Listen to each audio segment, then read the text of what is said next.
Well, hello, welcome everybody. My name is Josh. This is Demo 1 Garage, and welcome to the Singapore Grand Prix podcast, where today we've got just a few topics to talk about, because if you saw the race, it wasn't that exciting, but we will be going over the Perez Ocon incident and the repercussions from that. The reason Vettel and Ferrari decided to choose the strategy they did and how it affected them. Also, the Perez and Sirotkin incident, like what was he thinking? Again, Sirotkin also had another incident we will talk about. The Grosjean and the blue flag incident, and Red Bull using the Spec-C engine. We'll also go over all the results and where the standings are currently. And we might finish off with some fantasy updates. So make sure you stick around. We're about to get all these topics underway, and as well as your comments as well. So let's get straight into the Singapore Grand Prix podcast. Righty, so the race results, obviously coming first was our man Lewis Hamilton, Max Verstappen in behind in second, and Sebastian Vettel, unfortunately for him in the title chase, is third. Some noticeables like Daniel Ricciardo coming in sixth, thought he might do maybe a little bit better. Alonso, though, was a huge standout. Didn't think McLaren had it in them at all, coming in seventh. Sainz had a strong one as well, starting very far down the grid. So did Leclerc. And Hulkenberg, being outperformed by Sainz this weekend. The rest, not so much to talk about, except maybe Romain Grosjean. Didn't expect to see Haas that far down the grid. And as you can see, Ocon very, very last. Actually, he's not classified. That's because he was crashed out at the start, obviously.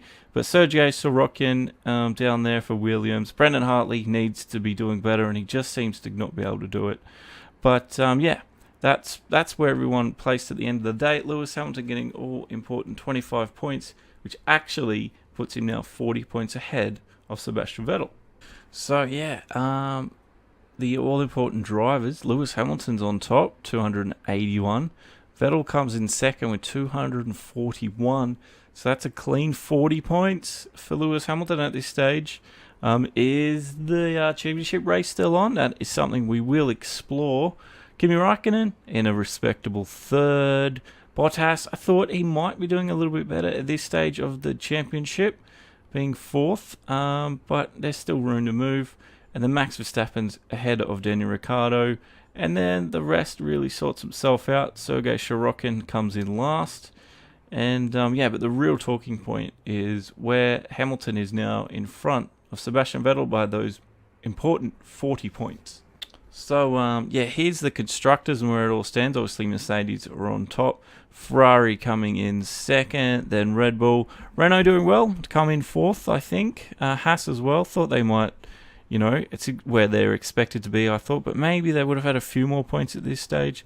McLaren, they're lucky to not be last, I think. But Alonso's really saved them over many, many weekends. Force India, very surprising, in seventh.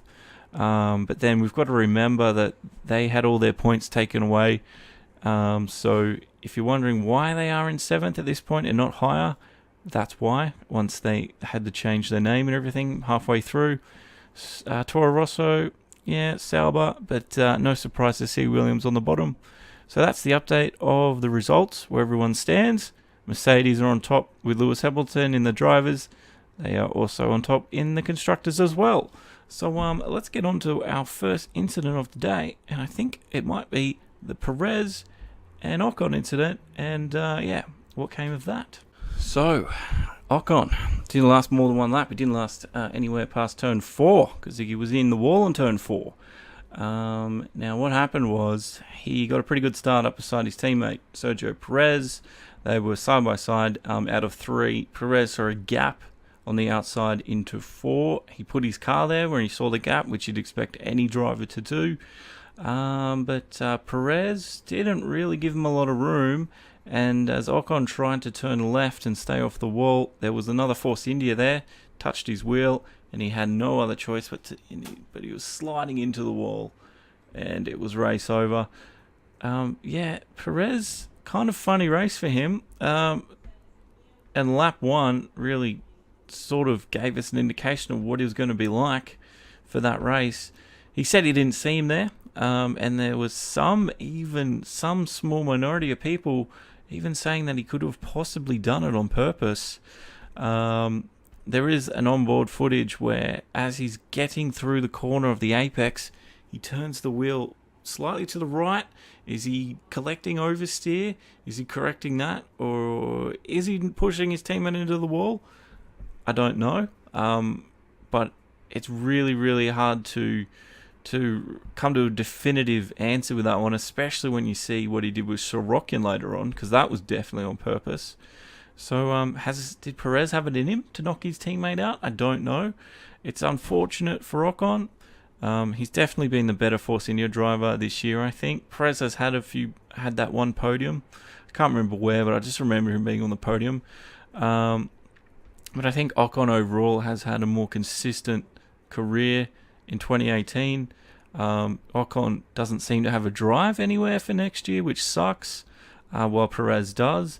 And Perez's incident, Perez's basically behaviour in this race has called for some pundits to get rid of him. Like Force India should get rid of him. They should maybe reevaluate things. It is not something I've thought about, but as a Formula One driver, you really can't be doing that. At the same time, Force India lost some valuable points.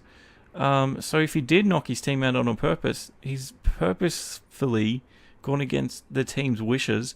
He's purposefully, I can't say that word right, hurt the team, lost them a hell of a lot of points by being as selfish, if that was the case. Even if it wasn't, lap 1, turn 4, it's Singapore, come on, you know he's there. I think he knew he's there. His story sort of changed a little bit from I didn't see him there on the radio, to saying a few other things later on in interviews. I don't know. I'm really, really conflicted about this one. I haven't really heard much from you guys, so I don't know, maybe if you've seen this onboard footage, I'm trying to look for it. I can't really find it anywhere at the moment. I'm sure it's out there. So I'd love to know what you guys think, so if you can let me know in the comments if you're watching it, that'd be freaking awesome. But yeah, Ocon out lap 1, turn 4, just very, very weird. Perez on over the weekend, and it started on lap 1. Yeah, so yeah, obviously Perez said he didn't see him. Otmar has said in an interview with Sky News that it was unacceptable, and after a few incidences last year, they had rules in place from Spa, I think 2017, that they were to not race at all. But over, the months, the season, it's sort of been relaxed a little bit, and I think they've been allowed to do it on a few more occasions. This time, Otmar's come out, and he's been very, very candid. He's been very angry about it. And he came out and he just plain said, they're not happening again, they're going to be reminded, and that is that. So, if for any chance a Force India fan out there thought you might see Perez and Ocon racing for the rest of the season, it's not going to happen anymore. You can thank Perez for that, basically. Otmar, I think, probably yelled at them like you wouldn't believe. I probably would have been pretty damn scared. He didn't look very nice on the Sky Sports interview as well. So, yeah. Unfortunately, no more racing for the Force India guys. Did he do it on purpose? I don't know. I'm really, really torn about this one. I shouldn't be, but I am. Let me know in the comments, and we'll get a conversation going.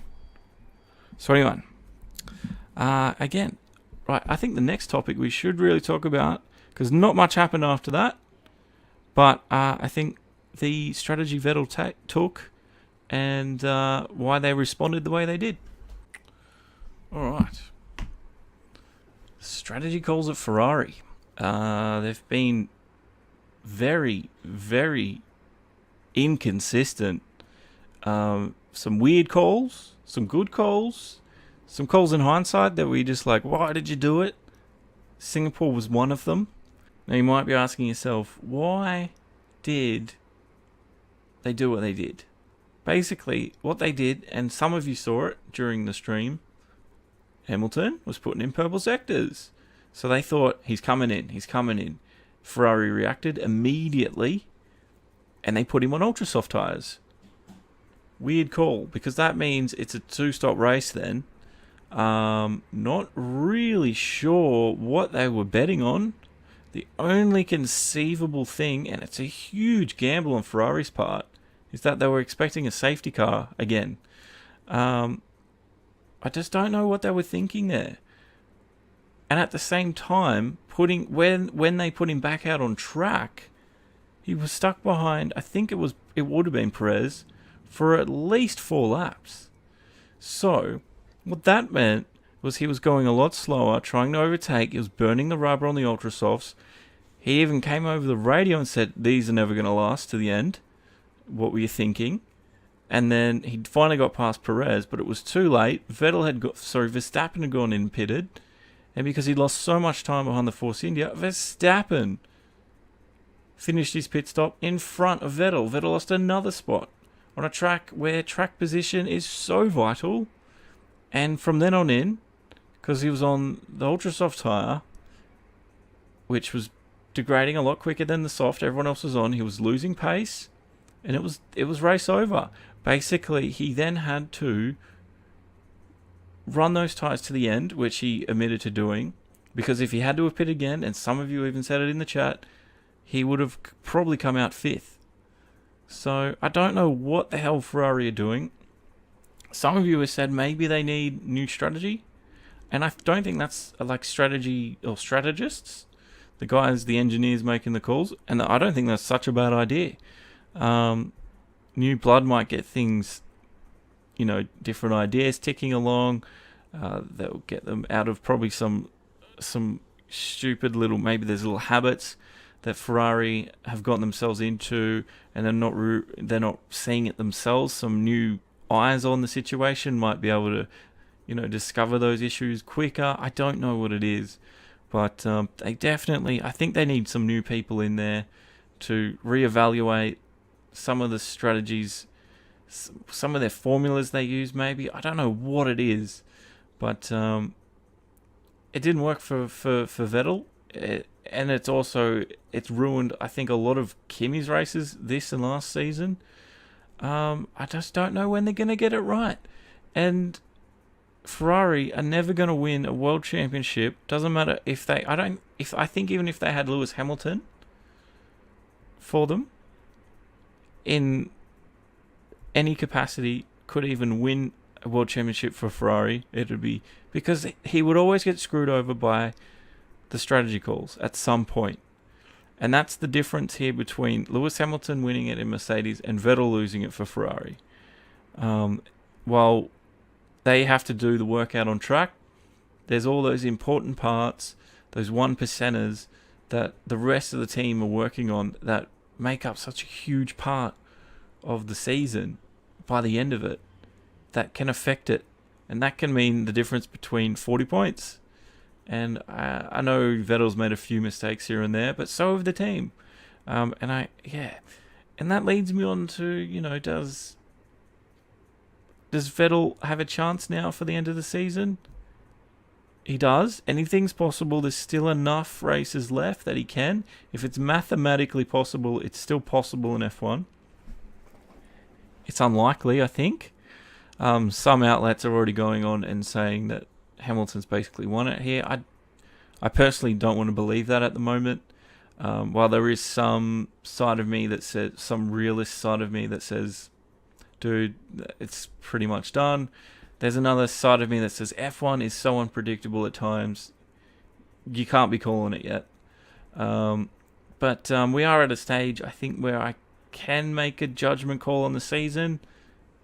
If Hamilton wins and Mercedes win the Constructors, wouldn't be surprised. I'd be quite comfortable putting some money on that right now.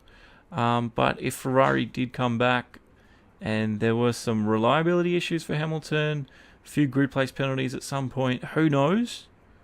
It could change things dramatically. If you had a DNF, just one DNF, I think will change it completely. So I don't know, but at the same time, Mercedes are making great gains with their updates. They had new updates this weekend, so did Force India, Ferrari and Red Bull as well. But Mercedes, just out of interest, they had a new concave rim on the tyre, which allowed a pocket of air to sort of sit within the wheel to cool the rear tyres down more, because they were having problems of them overheating. We're going off in a tangent here, but they used to leave the rear tyre warmers off earlier than they would the front because the rears would overheat. They were running less rake as well, so that's the angle from front to back on the car. But their new tech that they've developed there is clearly working. It's clearly keeping the tyres within range. That's going to help qualifying. That's going to help race distance. It's going to help degradation. They also bring a new rim for the tyre itself. So Mercedes have a good package. They have some good upgrades. Ferrari do as well. But it's their strategy, I think, which is letting them down. Do they need new blood in the team? In the strategy team? I think so. Without it, they're just going to continue to, I think, make the same mistakes again until something dramatic changes, whether it be the driver lineup or something, I don't know. But strategy is killing them, and it'll be one of the reasons why Vettel doesn't win it this year if it goes on to be like that. So yeah, that's what I think of the matter. Now, there were some penalties given out in this Grand Prix. The stewards had quite a busy time this race. Let's talk about one of the most stupidest things I've ever seen in my life. Comes pretty close to the Lewis Hamilton Vettel thing, but this was just really dangerous and stupid. Perez and Sirotkin coming up to turn 18 to go into the tunnel.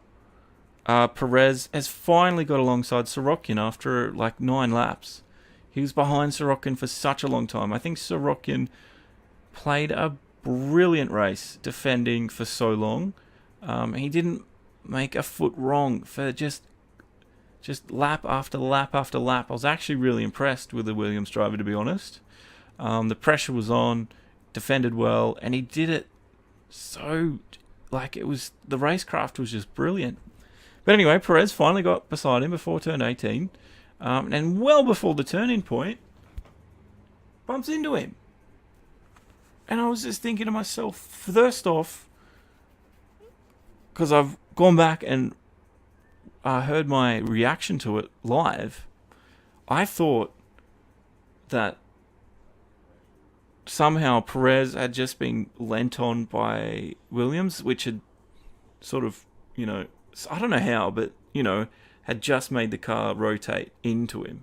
So I didn't think it was his fault. I was like, it must be that. It must be somehow the Williams has hit or a part of Perez's car where it's just rotated him into him. But then you see the onboard and you see the reverse angle. No, he didn't. Sirotkin was nowhere near Perez. He's just bluntly smashed into him. He came out afterwards and said, he admitted to doing it and said he was frustrated.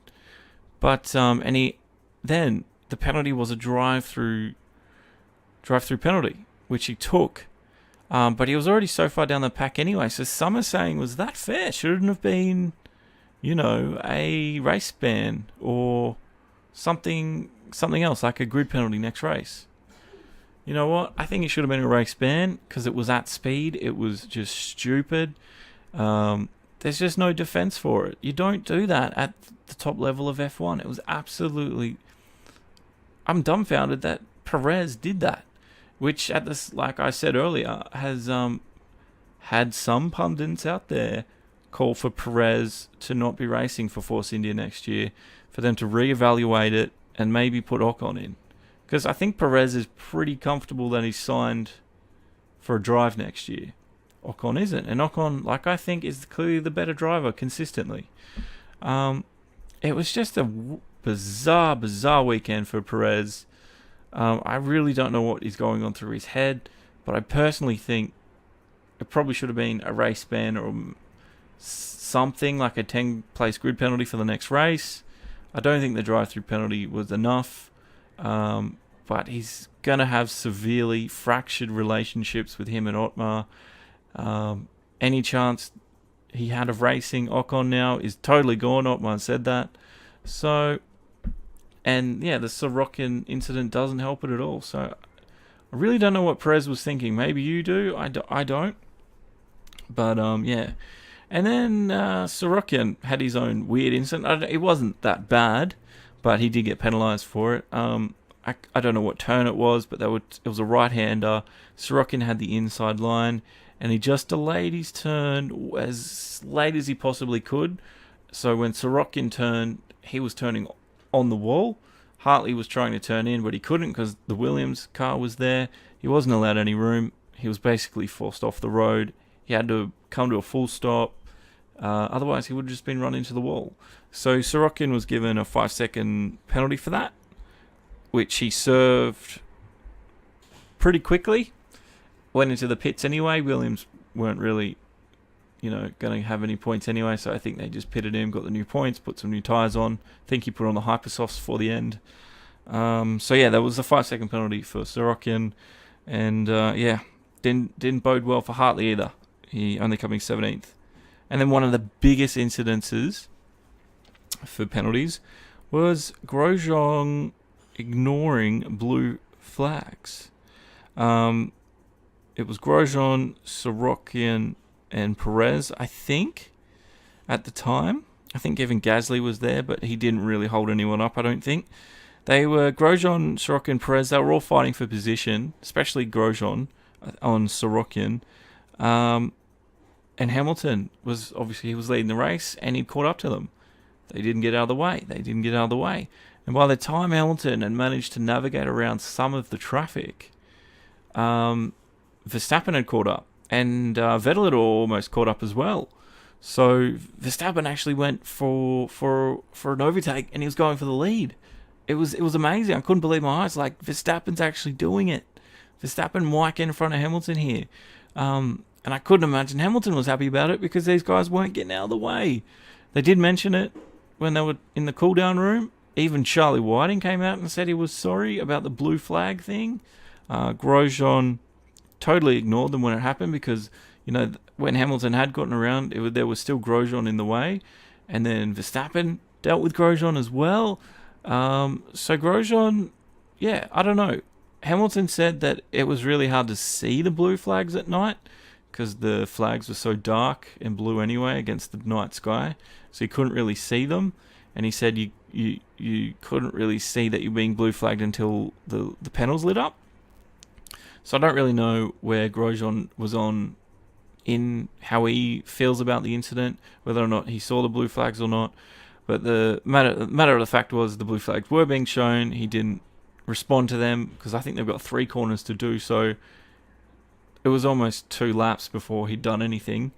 So yeah, the 5-second penalty I think was good, but it also brought up should we keep blue flags in Formula 1? Crofty on Sky Sports wants to get rid of them for some reason. I understand sort of, but I don't think we should be getting rid of the blue flags because it allows the front runners to race.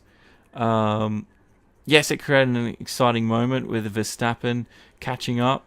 And, it's a bit hard at the same time to tell the back markers to get out of the way because they were having the race of their own and they've sort of got to stop to let the front runner through, and that could, severely affect any advantage the attacking driver's gotten trying to make the overtake. So it's just one of those things. There's never going to be... Someone's always going to lose out. I think the system works, well, the way it is now, the blue flag system. All the drivers know it's there. It's a common thing. If your team will be on the radio to you anyway, telling you the lead is coming through, so you're going to know he's there, if you have a good team anyway, I'd imagine. It's just one of those things, because it can affect the championship, and I wouldn't want to see a lapped car affect the end of a championship. I don't care who it is, Hamilton, Vettel, Verstappen, I don't care if you love them or hate them. I don't really want to see that happen. So I think the blue flag should stay. Some want them gone. I don't know what you guys think. If you got an opinion on it, definitely let me know. I'd love to have a chat about it. But yeah, I think the call was right. Grosjean should have gotten out of the way, and I think blue flags should stay. Sorry, Crofty. But I think it's pretty cool to keep them. Well, Verstappen comes second, and he did a very good job of it too. He was nursing the car basically. He had problems during qualifying where the car was going into force neutral. That just means doesn't matter what gear he was in, the car was changing to neutral. He couldn't then change the gears up or down, and then I don't know how he does a reset or he drives around that. It must have been some way of doing it. It also happened, and then like his gearbox was doing some weird stuff when he pitted. The car just changed to second when he was coming out, so they had a few replays of that. You could see on his screen on the dash, it just hit second gear and then he'd drop it down. So yeah, he was fighting the car, some weird gremlins, some weird electronics things. I think Ricciardo had the same issues as well, but they were both running the Spec-C engine, the Spec-C Renault engine mode. They're the only Renault engine out there that were using it. It gives them, I think, 15 kilowatts more power, but Red Bull have come out and said clearly it's worked. It's clearly the reason Verstappen was second, and the reason he was able to, mitigate the force neutral so well. One of you asked, would he have probably won the race if he wasn't dealing with these issues? Probably not. I don't know. The Red Bulls were looking quick, but I don't know. There was just, even though the Ferraris were looking quick too, that Mercedes on the race day, it was just a different level altogether. I think maybe Verstappen would have been maybe a little bit closer. I still don't think it would have changed the result too much. But yeah, it was just one of those things. But Verstappen did a phenomenal job to drive around the issues that he had, similar to sort of what Ricciardo had to do during Monaco. Probably not on the same level, but still a fantastic drive from the kid. Red Bull using the Spec-C to its full effect. They fully think it was the reason Verstappen got the second as well. But just congratulations to him. But there's not much else really to talk about there, apart from that, Renault don't use that Spec-C, like I've said before, because they're more worried about getting the points. Because they say the Spec-C engine mode can put some extra strain on it, on the engine, and reliability's an issue. But Red Bull clearly just want the extra power, they want the points, and it's worked. So, well done to Verstappen, and he did well to drive around all the gremlins he was facing all weekend.